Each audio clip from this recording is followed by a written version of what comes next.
Hello दोस्तों, नमस्कार। कैसे आप लोग। मैं विष्णु कुमार अपने यूट्यूब चैनल की इस वीडियो पर आप सभी का स्वागत करता हूं। दोस्तों, आज की इस वीडियो क्लासेज में हम लोग कक्षा 8 के प्रश्नावली 2.2 का उदाहरण दोस्तों हम लोग समझने वाले हैं, जिसमें से दोस्तों मैंने इसके पहले वाले वीडियो में उदाहरण 2.2 से संबंधित जो भी आपके क्वेश्चन है मैंने उसको बिल्कुल अच्छी तरीके से बताने का प्रयास किया है। जिसमें से दोस्तों हम लोग ने पिछली वीडियो में आपके जो 2.2 का जो उदाहरण था वो लगभग 1 से लेकर 3 तक, मतलब आपके 3 से स्टार्ट थे और हमने 3 से 5 तक उसमें बनाया था। अब दोस्तों आपके उसी 2.2 का जो उदाहरण है वो यहाँ से स्टार्ट होगा आपके 6 से। इसमें दोस्तों हम लोग 3 ठो क्वेश्चन को कवर करेंगे, जो आपका उदाहरण 6, 7 और 8 का उदाहरण है। ठीक है, उसी को हम लोग दोस्तों क्या करेंगे, इस वीडियो में बिल्कुल अच्छी तरीके से बनाने का प्रयास करेंगे। तो दोस्तों अब यहाँ पर हम लोग उदाहरण 6 को समझने से पहले हम सबसे पहले हम ये देखते हैं कि ये जो प्रश्न है वो कहा क्या है, उसके बाद हम इसको समझेंगे तब इसको बताने का प्रयास करेंगे। ठीक है, तो देखिए दोस्तों आपका जो उदाहरण 6 वो क्या है। उदाहरण 6 में दोस्तों कहा गया है इस प्रश्न के माध्यम से कि जूली की माँ की वर्तमान उम्र, वर्तमान करने का मतलब जो अभी की उसकी उम्र है, फिलहाल की जो उम्र है, जूली की वर्तमान उम्र के तिगुने से 1 वर्ष कम है। क्या कहा दोस्तों, ध्यान दीजिएगा यहाँ पर। जूली की माँ की वर्तमान उम्र, जूली की बात नहीं कर रहा है, ठीक ना, किसकी बात कर रहा है वो, जूली की माँ। तो जूली की माँ की जो वर्तमान उम्र है वो जूली की वर्तमान उम्र के तिगुने से 1 वर्ष कम है। तो सबसे पहले दोस्तों हम लोग क्या करते हैं, ये देख लेते हैं कि किसके उम्र से, किसकी उम्र के तिगुने से 1 वर्ष कम है। ठीक है, देखिए ध्यान से, बोला है जूली की माँ की वर्तमान उम्र, जूली की वर्तमान उम्र के तिगुने से 1 वर्ष कम है। तो दोस्तों यहाँ पर आपको एक बात का तो पता चल रहा है कि जूलिया की जो माँ है उसका जो वर्तमान उम्र है वो जूली के वर्तमान उम्र के तिगुने से 1 वर्ष कम है। ठीक है, इतना को पता चल रहा है। अर्थात अगर आपको जूलिया का उम्र पता चल जाए कि जूलिया की उम्र कितना है वर्तमान उम्र, तो इससे क्या कर सकते हैं दोस्तों, आप इसके माँ का भी वर्तमान उम्र का पता लगा सकते हैं, क्योंकि इसका डिपेंड किस पर कर रहा है, जूली की वर्तमान उम्र पर। यही ना बोल रहा है कि जूली की माँ की वर्तमान उम्र, जूली की वर्तमान उम्र के तिगुने से 1 वर्ष कम है। तो सबसे पहले हमको दोस्तों ये जानना होगा कि जूली की वर्तमान उम्र कितना है। अगर जूली की वर्तमान उम्र हमें पता चल जाती है तो हम ऊपर तिगुना में से अगर 1 वर्ष कम कर दें तो जूलिया की माँ की वर्तमान उम्र निकल जाएगा, निकलेगा ना। तो इस प्रकार से हम क्या करते हैं, हम यहाँ पर सॉल्यूशन करने का प्रयास करते हैं। तो पहले हम यहाँ तक क्वेश्चन को क्या करेंगे, सॉल्यूशन करेंगे, और उसके बाद जो कहा है उसके बाद हम क्या करेंगे, उसे आगे बढ़ाने का प्रयास करेंगे। अभी ना कि डायरेक्ट क्वेश्चन पढ़ लिए लवा लवा और समझ में नहीं आया फिर कहाँ से स्टार्ट करें कहाँ से नहीं स्टार्ट करें, ऐसा नहीं। इसको एक एक वाक्य से बढ़िया से पढ़ा जाता है, समझा जाता है, तब इसको बनाया जाता है, जिससे कि आपको कोई भी सब्जेक्टिव क्वेश्चन गणित का आपको बनाने में प्रॉब्लम नहीं होगी। तो दोस्तों हमें क्या करना होगा, सबसे पहले यहाँ पर मानना होगा कि मान लिया किसका, जूली की माँ का, कि जूली का, जूली का ना, तो मान लेते हैं, मान लिया कि जूली की वर्तमान उम्र, ठीक है, जो भी फिलहाल में उसकी जो उम्र है, इक्वल टू कितना है, मान लेते हैं दोस्तों कि इक्वल टू X वर्ष है। ठीक, अब क्या बोला है, बोला है प्रश्नानुसार ना, इसलिए तो इसलिए हम लिख सकते हैं ऐसे, इसलिए जूली की माँ की वर्तमान उम्र, तो लिखेंगे दोस्तों यहाँ पर जूली की वर्तमान उम्र, तो जूली की वर्तमान उम्र तिगुना ना, तो जूली की वर्तमान उम्र गुणे 3 इसका तिगुना से 1 वर्ष कम, तो माइनस में कितना कर देंगे, माइनस में दोस्तों हम लोग कर देंगे -1, मतलब इसको हम लोग ऐसे लिख सकते हैं। ध्यान दीजिएगा, ये टोटल जो उम्र है किसमें मापते हैं हम लोग, वर्ष में मापेंगे उम्र को, तो आप लोग ऐसे ही लिख सकते हैं दोस्तों। देखिए तो इसको क्या करते हैं, मंझोला कोष्ठक में पैक कर लेते हैं और साइड में हम लोग लिख लेते हैं वर्ष। ठीक है, मतलब जो भी आपका उम्र होगा सबसे क्या करेंगे हम लोग, गुणा कर देंगे। अब देखिए आगे इसका, तो आगे जब देखिएगा तो जूली की वर्तमान उम्र कितना है, देखिए तो जूली की वर्तमान उम्र आपका 1 वर्ष है ना, तो यहाँ पर हम लोग 1 वर्ष नहीं लिखेंगे, जूली की वर्तमान उम्र लिख देंगे हम लोग x, ठीक, गुणा 3, x गुणा 3 माइनस कितना 1। ठीक है, और यहाँ पर हम लोग कोष्ठक में घेर लेंगे, वो हो जाएगा वर्ष।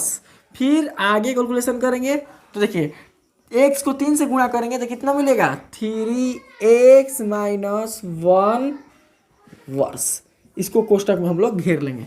3x माइनस 1 वर्ष, ये किसका उम्र निकला? ये निकला आपके जूली की माँ की वर्तमान उम्र। ठीक है, तो अब हम लोग दोस्तों क्या करेंगे, अब हम आगे बढ़ने का प्रयास करते हैं क्योंकि यहाँ तक का जो काम है बिल्कुल अच्छी तरीके से हो चुका है। ठीक है, प्रश्न के अनुसार अब प्रश्न देखिए क्या बोला है। बोला है यदि 5 वर्ष पहले उनके उम्रों का योग 29 वर्ष था, तो यहाँ पर लिखेंगे दोस्तों सब इस प्रकार से। 5 वर्ष पहले बोला है, तो 5 वर्ष पहले का मतलब जितना जितना इन लोगों का वर्तमान उम्र है उतना में से 5 वर्ष माइनस।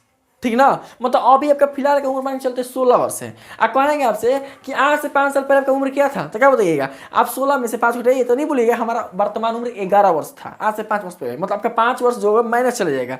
तो जूलिया की उम्र कितना है? 1 वर्ष। और जूली की माँ की उम्र कितना है? आपके 3x माइनस 1 वर्ष। तो क्या करेंगे कि इन दोनों की उम्रों में हम लोग 5 को घटा देंगे। ठीक, तो लिखेंगे इस प्रकार से 5 वर्ष पहले वर्तमान उम्र, तो 5 वर्ष पहले जूली की वर्तमान उम्र कितना होगा? देखिए 1 वर्ष है ना, तो 1 वर्ष माइनस 5। ठीक है, तथा अब देखिए जूली की माँ, तो जूली की माँ तो लिखेंगे यहाँ पर 5 वर्ष पहले जूली की माँ का या माँ की वर्तमान आयु भी लिख सकते हैं, चाहे उम्र भी लिख सकते हैं, कोई प्रॉब्लम नहीं होगी। ठीक है दोस्तों, तो वर्तमान उम्र कितना हो जाएगा आप ही बताइए। जूलिया की माँ का वर्तमान उम्र कितना है? 3x माइनस 1 है ना, तो लिखेंगे यहाँ पर हम लोग 3x माइनस 1 वर्ष। हाथना में से कितना घटेगा? 5। तो हम क्या करेंगे, यहाँ से घटा देंगे 5। तो जब 5 घटाइएगा तो कितना मिलेगा? देखिए 3x माइनस 1 वर्ष माइनस 5 है, तो इसको दोस्तों ऐसे लिख सकते हैं 3x माइनस 1 माइनस 5 है, तो अंदर डाल देंगे माइनस 5। ठीक है, आई हो जाएगा वर्ष। ठीक है, तो आगे हम इसको दोस्तों ऐसे लिख सकते हैं, देखिए आगे देखिए माइनस माइनस कितना होता है? प्लस। तो लिख सकते हैं 3x माइनस 6 वर्ष। ठीक है, 3x माइनस 6 वर्ष। अब हम चलते हैं प्रश्नानुसार। देखिएगा दोस्तों प्रश्नानुसार में क्या बोला है?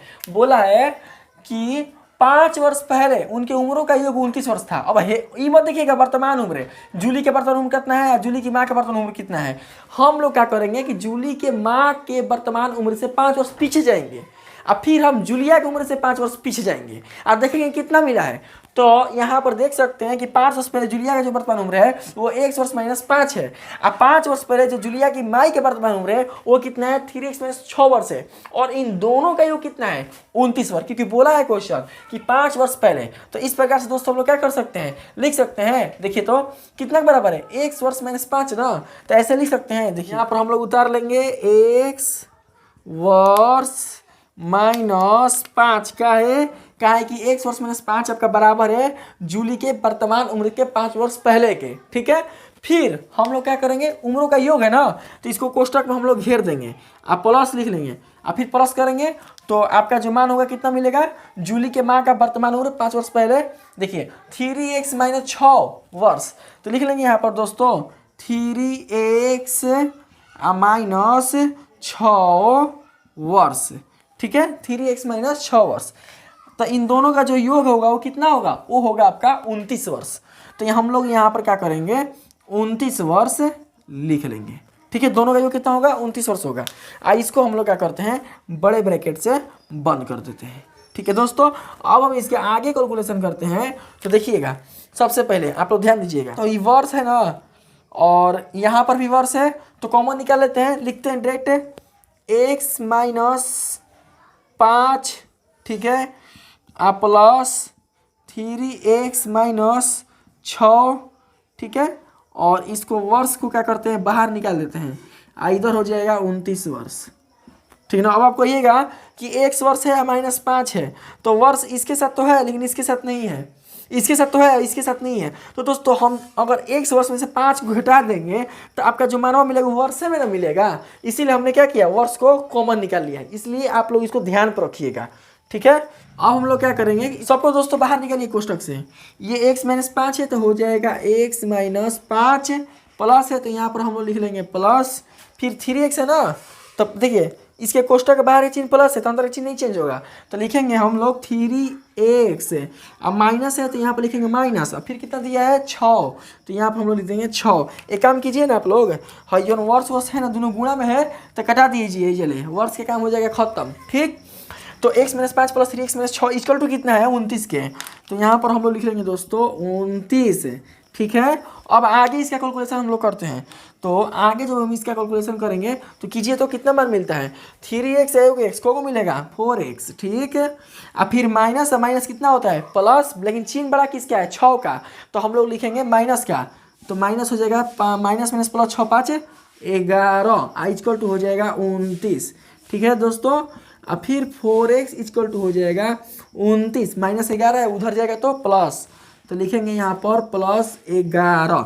अब फिर क्या करेंगे दोस्तों कि 29 में 11 को जोड़ेंगे तो कितना मान मिलेगा 40, तो यहाँ पर हम लोग लिख लेंगे 40। अब फिर हम क्या करेंगे कि 4 को 40 से कटा देंगे, तो 4 को 40 से कटाइएगा, 4 को 40 से कटाइएगा तो मान कैसा मिलेगा, इसलिए x बराबर 4 दूनी 40, यानी कि x का जो मान निकला वो कितना निकला 10। ठीक है, अब हम लोग ये देखते हैं कि x माने किसको है। तो दोस्तों हम लोग x जो है वो माने हैं जूली की वर्तमान उम्र को। कितने माने हैं जूली की वर्तमान उम्र को। तो दोस्तों हम इसका जो आंसर है कुछ ऐसे लिख सकते हैं, देखिए जगह तो नहीं है, यहाँ पर लिख देते हैं, आप लोग उतार लीजिएगा। देखिए अतः जूली की वर्तमान उम्र, जूली की वर्तमान उम्र कितना है 1 वर्ष ना, वर्तमान उम्र 1 वर्ष बराबर कितना हो जाएगा, x कितना है 10 ना, तो लिखेंगे 10 वर्ष, 10 वर्ष। अब यहाँ लिखेंगे तथा जूली की माँ की वर्तमान उम्र, जूली की माँ की वर्तमान उम्र, तो कितना है जूली की माँ की वर्तमान उम्र है, देखिएगा 3x माइनस नहीं हाँ 3x - 1, तो लिखेंगे ना दोस्तों यहाँ पर 3x - 1 वर्ष, तो इक्वल टू कितना आ जाएगा।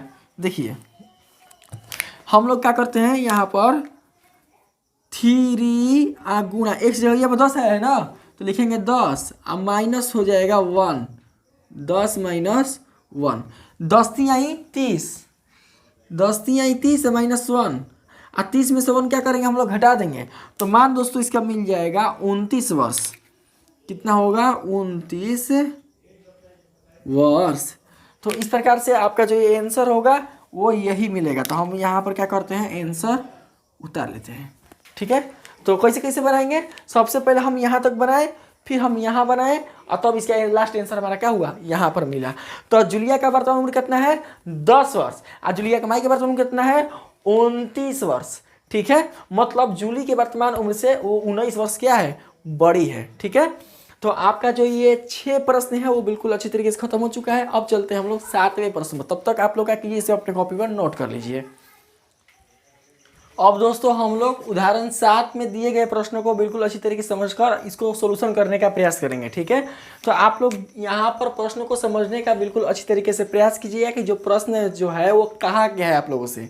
ठीक है, तो प्रश्न दोस्तों कहा है आपसे कि बंटी के पास 2 रुपए के एवं सोनू के पास 5 रुपए के कुछ सिक्के हैं। बंटी नाम का और सोनू नाम का कोई 2 लड़का है और इन दोनों लड़के के पास अलग अलग रुपए हैं। ठीक है, तो बंटी के पास मतलब किस रुपए के सिक्के हैं 2 रुपए के, और सोनू के पास किस रुपए के सिक्के हैं 5 रुपए के कुछ सिक्के हैं। अब दोस्तों पता नहीं है, देखिए यहाँ पर ध्यान समझने का प्रयास कीजिएगा आप लोग कि बंटी के पास 2 रुपए के सिक्के हैं ये आपको पता है, और सोनू के पास 5 रुपए के सिक्के ये भी आपको पता है, लेकिन बंटी के पास 2 रुपए के कितने सिक्के हैं और सोनू के पास 5 रुपए कितने सिक्के हैं वो आपको बिल्कुल भी पता नहीं है। बताया समझ में। उसके बाद दोस्तों बोला है कि यदि बंटी के पास सिक्कों की संख्या सोनू के पास के सिक्कों की संख्या के तिगुने से 2 कम है तो अभी हम लोग इधर नहीं चलते हैं। ठीक है ना दोस्तों। हम लोग क्या करते हैं कि सबसे पहले यहाँ से यहाँ तक जहाँ पर ब्रेक डाला है ना, कोमा डालकर जहाँ ब्रेक डाला है, पहले उसको समझने का हम लोग क्या करते हैं, प्रयास करते हैं। तो यहाँ पर बंटी के पास 2 रुपये के एवं सोनू के पास 5 रुपये कुछ सिक्के हैं। तो दोस्तों हम लोग ऐसे मान सकते हैं कि मान लिया कि बंटी के पास 2 रुपये के सिक्कों की संख्या x, मतलब हमको पता नहीं है तो हम लोग अज्ञात चर ले सकते हैं x, और उसी प्रकार से दोस्तों हम लोग मान के चलते हैं कि सोनू के पास जो 5 रुपये के सिक्कों की संख्या वो कितना है, y। तो इस प्रकार से हमको ये पता चल जाएगा कि बंटी के पास 2 रुपये के टोटल सिक्के कितना है, x है, और सोनू के पास 5 रुपये के टोटल सिक्के कितने हैं, y हैं। और उसके बाद जो कहा है उसको हम लोग इस प्रश्न के माध्यम से हल करने का प्रयास करेंगे।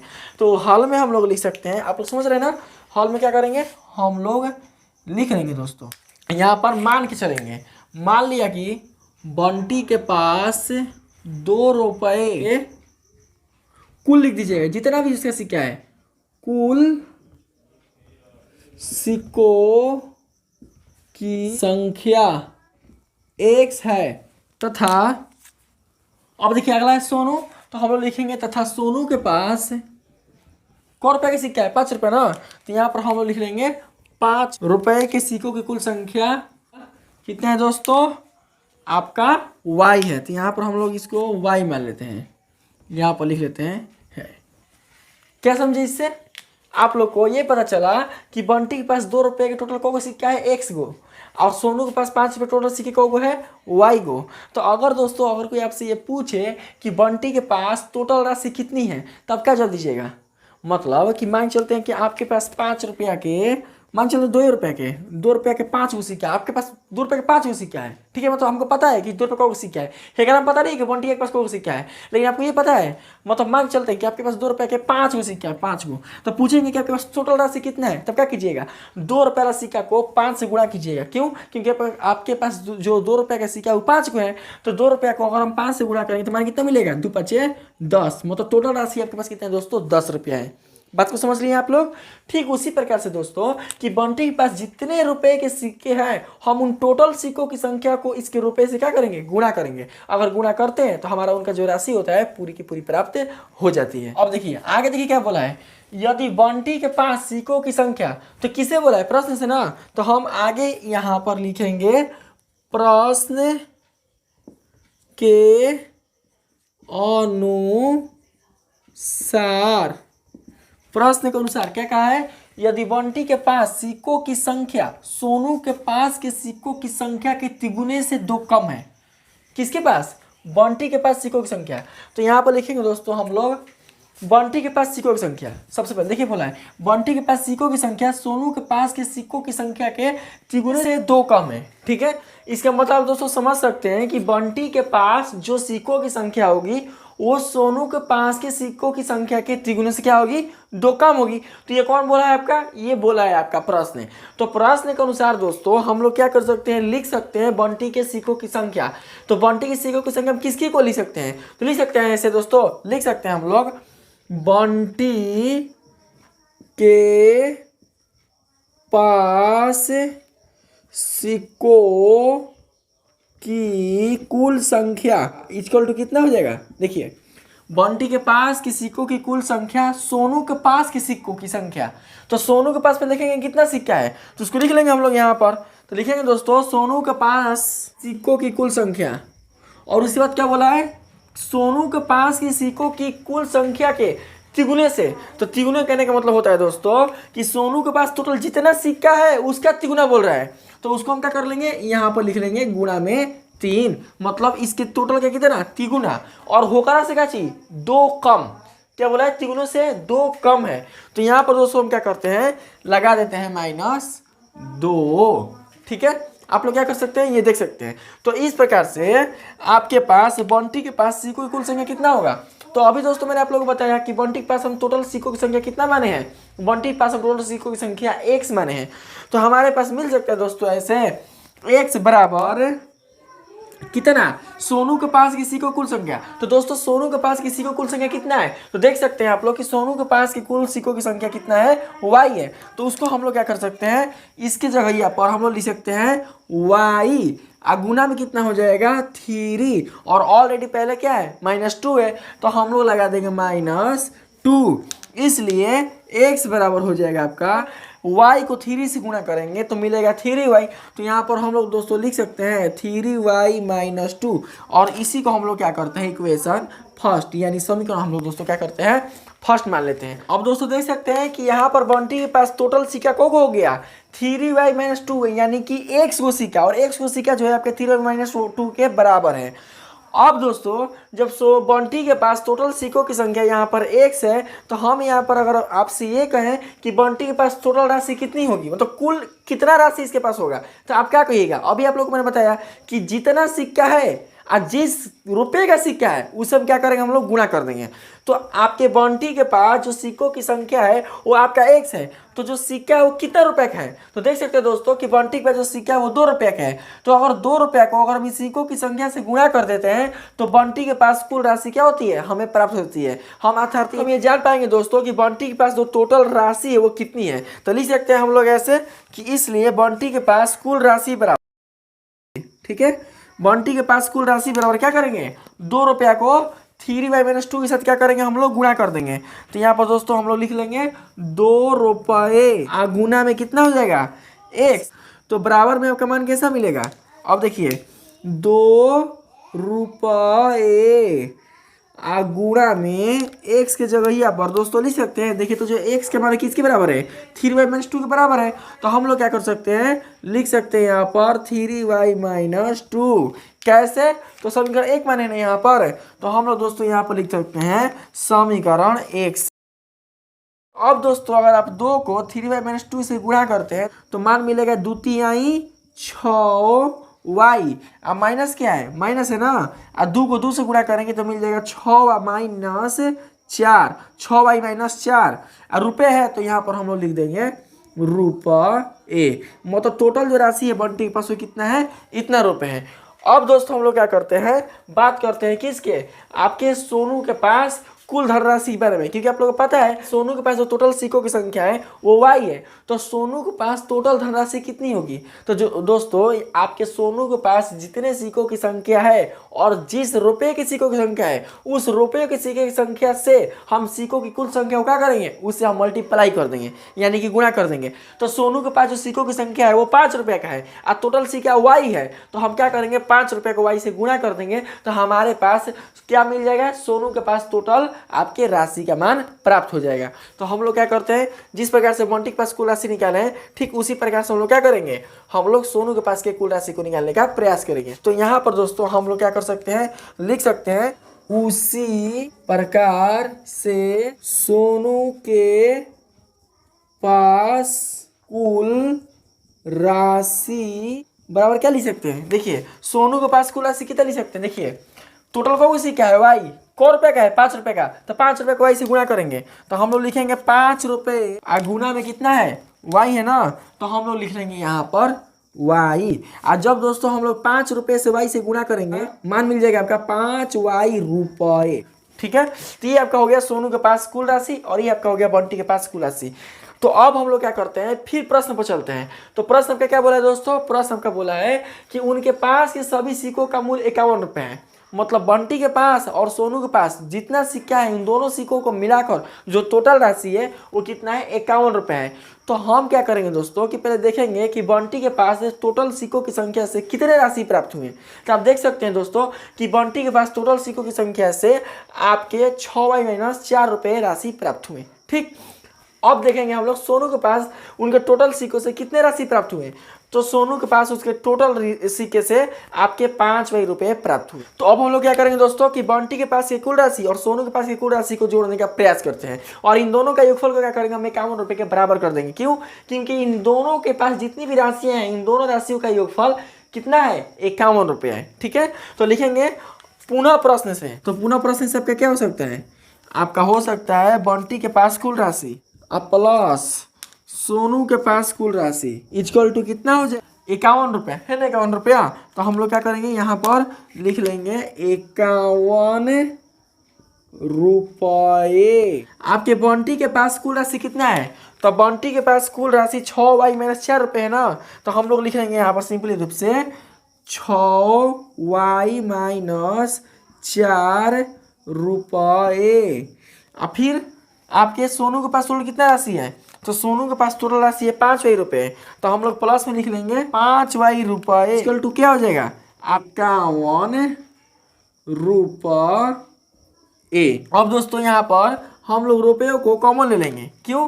क्योंकि देखिए इसका गुणांक रुपये है और इसका भी गुणांक रुपये है, तो इसको दोस्तों हम लोग ऐसे लिख सकते हैं कोष्टक में 6y माइनस 4। आप प्लस है तो यहाँ पर प्लस उतार दीजिए, अब 5y है तो 5y उतार दीजिए, और हम लोग रुपयों को क्या करते हैं बाहर कोष्टक से निकाल देते हैं और यहाँ पर लिख देते हैं 51 रुपये।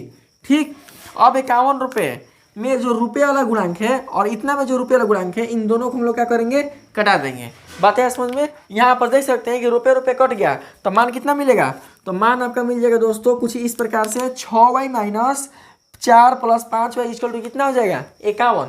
तो हम लोग क्या करते हैं कि एक चरराशि जो आपके मिल रहे हैं यहाँ पर उनको जोड़ने का प्रयास करते हैं। तो आप देख सकते हैं कि 6y है और यहाँ पर 5y है, तो 6y में से 5y को क्या करेंगे जोड़ेंगे, क्यों? क्योंकि 6y का चिन्ह प्लस है और 5y का भी चिन्ह प्लस है, तो जब ये दोनों का मान क्या होगा जुटेगा, क्योंकि सजाती है, तो मान कितना मिलेगा 6 5 11 y अब माइनस हो जाएगा 4 अब बराबर हो जाएगा 51 रुपये। बिल्कुल भी नहीं क्योंकि कट चुके हैं।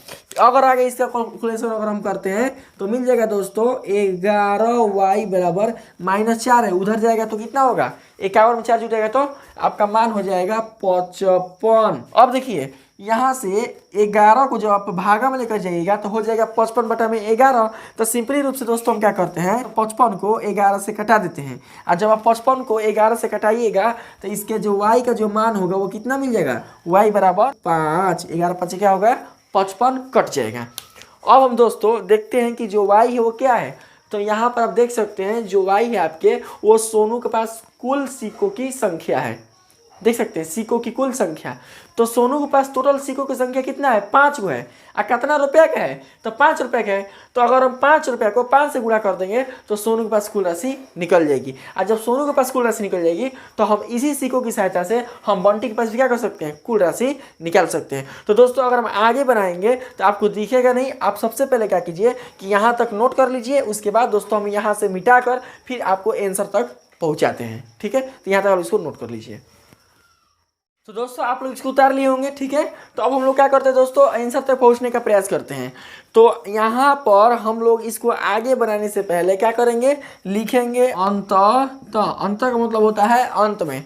तो y किसका मान है y आपके सोनू के पास कुल सिक्कों की संख्या का मान है। तो लिखेंगे सोनू के पास कुल राशि, सोनू के पास कुल राशि कितना है देखिएगा ध्यान से, सोनू के पास कुल राशि है 5 रुपये y यानी कि 5 रुपये। तो यहाँ पर हम लोग क्या करेंगे 5 गुणा में लिख सकते हैं y के स्थान पर, y का मान कितना आया था 5 आया था, तो हम यहाँ पर लिख लेंगे 5 या फिर लिख लेंगे रुपये, एरो में कितना होगा 5 25 रुपये। ठीक है दोस्तों, तो आपके सोनू के पास टोटल जो राशि है वो कितना है 25 रुपये है। तथा अब हम लोग चलेंगे किसके बंटी के पास कुल राशि। तो बंटी के पास कुल राशि कितने है दोस्तों, बंटी के पास कुल राशि है 6y माइनस 4 रुपये है ना बंटी के पास कुल राशि। तो उसी को दोस्तों हम लोग क्या कर लेंगे यहाँ पर उतार लेंगे 6y माइनस 4 रुपये। क्या करेंगे कि अब y के स्थान पर जो आपका मान आया है उसको हम लोग लिख लेंगे। तो 6 गुणा y कितना मिला है 5 माइनस 4 रुपये।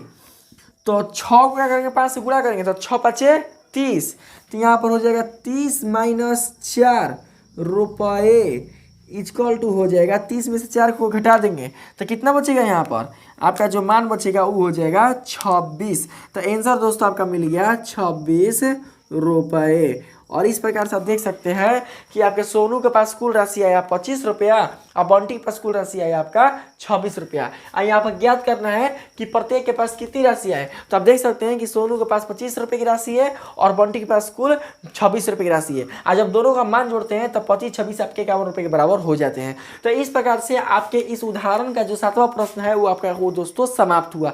अब हम लोग चलने वाले हैं इस अगले प्रश्न उदाहरण 8 के बारे में। तो अब तक दोस्तों क्या कीजिए कि इसको उतार लीजिए, फिर मैं आप लोग को उदाहरण 8 को बिल्कुल अच्छी तरीके से समझाने का प्रयास करता हूं।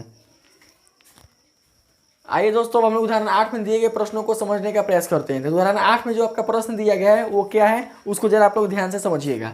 उदाहरण 8 में जो प्रश्न है वो कुछ इस प्रकार से दिया गया है कि 3 क्रमागत, क्रमागत का मतलब होता है क्रम से आने वाला, ठीक है। जैसे देखिए, जैसे कि आपके 2 के बाद क्या आएगा 3, मतलब 1 के बाद क्या आएगा 2, 2 के बाद क्या आएगा 3, 3 के बाद क्या आएगा 4। तो ये सारी संख्या क्या है, आपके क्रम से है। अगर हम बात करें ABCD का, अंग्रेजी वर्णमाला का, तो एक बात क्या आता है B, B के बाद क्या आता है C, C के बाद क्या आता है D। तो ये सारे अपने क्या है, क्रम रूप में है, मतलब क्रमानुसार है, ठीक है। क्रम से क्या है, क्रमबद्ध रूप से ये व्यवस्थित है। तो ये क्रमागत बोला है, मतलब जो क्रम से आ सके। तो 3 क्रमागत विषम संख्याओं, दोस्तों यहाँ पर लोग ध्यान दीजिएगा कि विषम संख्याओं कहने का मतलब कि एक ऐसी संख्या जो 2 से पूरी पूरी विभाजित नहीं हो सके। तो जो संख्या 2 से पूरी पूरी विभाजित नहीं होती है उसी को हम लोग क्या बोलते हैं, विषम संख्या। और आप सभी जानते हैं कि आपके जो सबसे छोटी विषम संख्या होती है वो क्या होती है, वो आपका 1 होती है। क्यों, क्योंकि 1 जो होता है वो 2 से बिल्कुल कटेगा नहीं। तो इसका जो स्टार्टिंग होगा कहाँ से होगा, 1 आपका विषम संख्या है, 2 तो होगा नहीं क्योंकि 2 से पूरा पूरा कट जाएगा 2। फिर 3, 3 जो होगा वो 2 से नहीं कटेगा। तो 1, 3, 5, 7, 9 ये सारे क्या है आपके विषम संख्या हैं, ठीक है। और ये सारे जो विषम संख्या वो अपने क्रम रूप में है। 1 के बाद 3 आएगा, 3 के बाद 5 आएगा, 5 के बाद फिर 7 आएगा, फिर 7 के बाद क्या आएगा 9 आएगा। तो आपके 3 क्रमागत विषम संख्या और हमको दोस्तों पता ही नहीं है। और बताइए 1 से लेकर जब आगे जाइएगा तो आपको अनंत विषम संख्या मिलेंगे। तो 1 से लेकर अनंत तक आगे जाने पर जब आपको अनंत विषम संख्या मिलेंगे तो दोस्तों आप ये कैसे पता कर सकते हैं कि किस विषम संख्या, मतलब इन सभी विषम संख्याओं में से किन 3 क्रमागत विषम संख्याओं का योग आपका 93 होगा। और आपको वही संख्या क्या करना है, ज्ञात करना है। मतलब आपका जो विषम संख्या वो बिल्कुल भी पता नहीं है। तो सबसे पहले हम लोग यहाँ से पकड़ने का प्रयास करेंगे। जो विषम संख्या है आपके वो किस प्रकार से है, वो आपके क्रम से है। और यहाँ आप लोग देख सकते हैं कि क्रम में व्यवस्थित जो भी आपके विषम संख्या है वे सारे के सारे विषम संख्या है प्रत्येक अपने पूर्व संख्या से बड़ी है। मतलब कि जो आपका 3 है वो 1 से बड़ा है, आपका जो 5 है वो अपने पूर्व संख्या 3 से बड़ा है, जो आपका 7 है वो अपने पूर्व संख्या 5 से बड़ा है। तो कहने का मतलब ये होगा कि इन तीनों क्रमागत विषम संख्याओं में जो आप पहली विषम संख्या मानेंगे वो क्या मानेंगे, सबसे छोटी विषम संख्या मानेंगे। क्यों, क्योंकि जो क्रमागत 3 संख्याओं में जो विषम संख्या जो पहली विषम संख्या होगी वो अन्य दोनों विषम संख्याओं की तुलना में छोटी होगी, ठीक है। तो पहले हम उसको क्या करेंगे, हम 84 के रूप में मान लेंगे, 11 के रूप में मान लेंगे और उसके आधार पर अन्य जो 2 भी विषम संख्या है उसको हम लोग मानने का प्रयास करेंगे। तो क्रम से कैसे आएगा दोस्तों, देख सकते हैं यहाँ पर 1 है ना, 1, ठीक है। तो 1 है, 1 के बाद क्या आता है 2 आता है ना, 2। तो 2 कैसा है आपका, सम है। तो सम को तो हम बिल्कुल लेंगे नहीं, तो सम को हम नहीं लेंगे, हमको लेना क्या चाहिए, विषम लेना है। तो विषम देखेंगे कितने पर आए, 3 पर। ध्यान दीजिएगा कि पहला पर आया आपका विषम संख्या 1 और उसके बाद आपको अगला विषम संख्या चाहिए। तो अगला विषम संख्या कैसे मिलेगा, 2 के बाद मिलेगा। तो कितना के बाद, कितना के बाद देखिएगा 1, 2, मतलब 2 अगर आप अंतराल पार करते हैं तो आपको क्या मिलता है, 3 मिलता है। मतलब 1 में जब आप 2 को जोड़ दीजिएगा तो आपको विषम संख्या कितना मिलेगा, 3। उसी प्रकार से दोस्तों 3 में 2 को जोड़ दीजिएगा तो आपका विषम संख्या कितना मिलेगा, 5। फिर अगर 5 में 2 को जोड़ दीजिएगा तो विषम संख्या मिलेगा 7। और ये जो आपके 3, 5, 7 जो विषम संख्या है वो अपने क्रम रूप में है, क्रमानुसार है, क्रमागत है 3, 5, 7। तो ये आप देख सकते हैं कि प्रत्येक विषम संख्याओं में 2 का अंतराल है। कितना का अंतराल है, 2 का। मतलब हम जब भी किसी विषम संख्या में हमने 2 को जोड़ा तो उसके बाद की जो संख्या मिली विषम संख्या वो अपने क्रम रूप में मिली। तो उसी प्रकार से दोस्तों हम लोग मान के चलते हैं कि आपके इस 3 क्रमागत विषम संख्याओं में से जो सबसे छोटी विषम संख्या होगी वो 1 होगी। तो जब दोस्तों आपके छोटी जो विषम संख्या होगी वो 1 होगी तो अगली विषम संख्या क्या होगी, तो अगली विषम संख्या हमको प्राप्त करने के लिए पहली में 2 जोड़ना होगा, ठीक है। तो हमको कितना मिलेगा, x + 2 मिलेगा। फिर हमको तीसरी विषम संख्या प्राप्त करने के लिए करना पड़ेगा कि दूसरी में 2 फिर जोड़ना होगा, तो हमको कितना मिल जाएगा, x + 4, ठीक है। तो इस प्रकार से हमारे पास 3 विषम संख्या क्रमागत रूप से मिल चुकी है, जिसमें पहला है आपका x और दूसरा है आपका x + 2 और तीसरा है आपका x + 4। अब इसी चीज़ को दोस्तों क्या करते हैं, हम लोग सटीक तरीके से बनाने का प्रयास करते हैं। तो आइए इसको हम लोग बनाने का, यहाँ पर लिख लेंगे हम लोग हल। और हल में हम लोग लिख लेंगे दोस्तों, मान लिया कि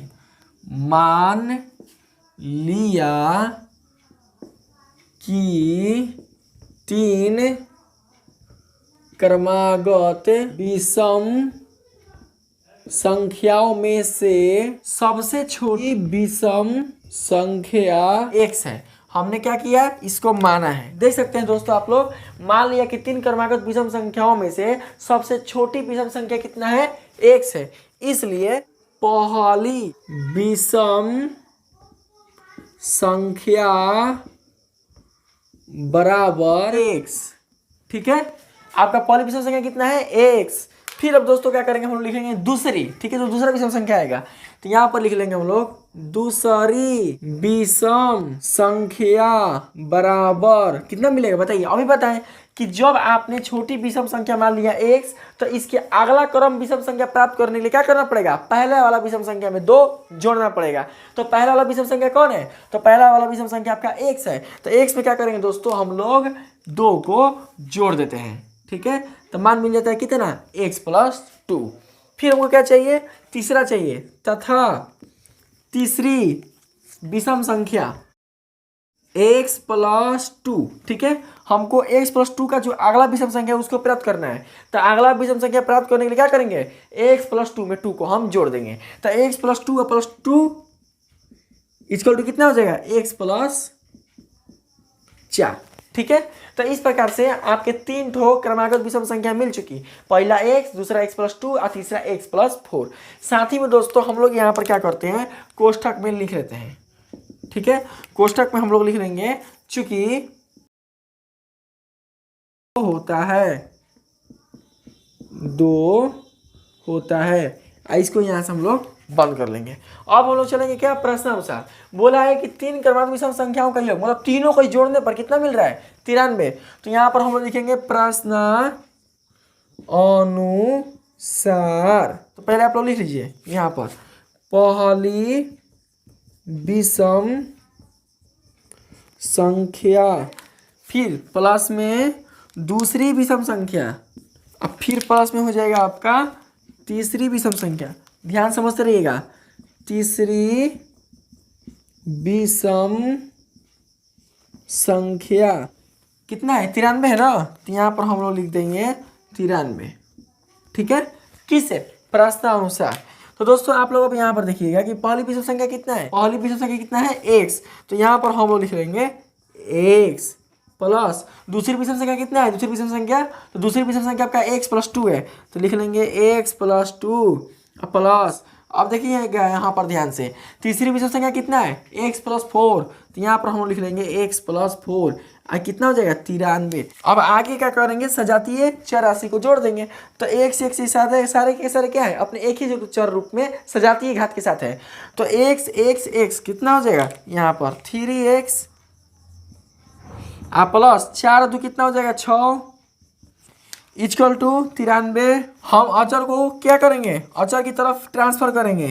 अचर कौन है, 6, ट्रांसफर कर देंगे उधर। तो 3x बराबर हो जाएगा 93 - 6।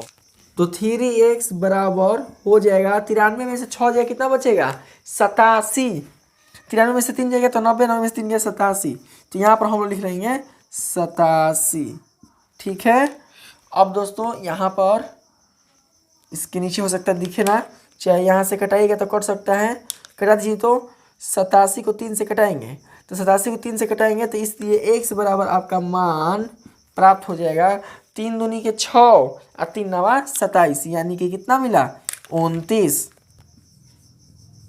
कितना मिला, 29।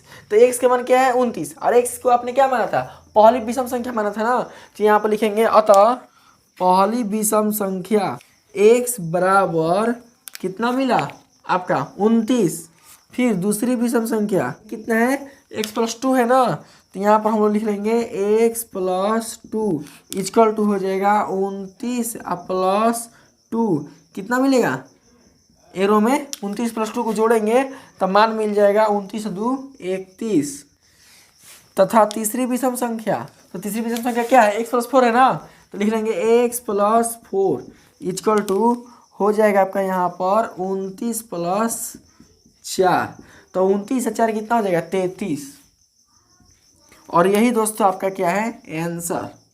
ठीक है, तो आपकी जो संख्या है वो ज्ञात हो चुकी है। पहली विषम संख्या है 29, दूसरी विषम संख्या है 31 और तीसरी विषम संख्या है 33। अगर आप इन तीनों विषम संख्याओं को जोड़ते हैं तो इन तीनों का योगफल आपके 93 के बराबर प्राप्त हो जाएगा। अगर नहीं विश्वास है तो आप लोग जोड़ कर देख सकते हैं। 30 दूनी के 60, 60 अब इस कितना होता है 80, 80 9 89 या 1 90 3 93 और आपका 93 क्या हो चुका है आ चुका है। और इस प्रकार से आपके 2.2 का टोटल जो उदाहरण प्रश्न है वो क्या हो चुके हैं दोस्तों, खत्म हो चुके हैं। ठीक है, अब हम लोग को दोस्तों क्या करते हैं कि 2.2 में जो प्रश्नावली आपके दिए गए हैं, प्रश्नावली 2.2 में जो भी आपके प्रश्न इसमें दिए गए हैं उन सभी प्रश्नों को हम लोग बनाएंगे अगले वीडियो में। तब तक के लिए दोस्तों धन्यवाद।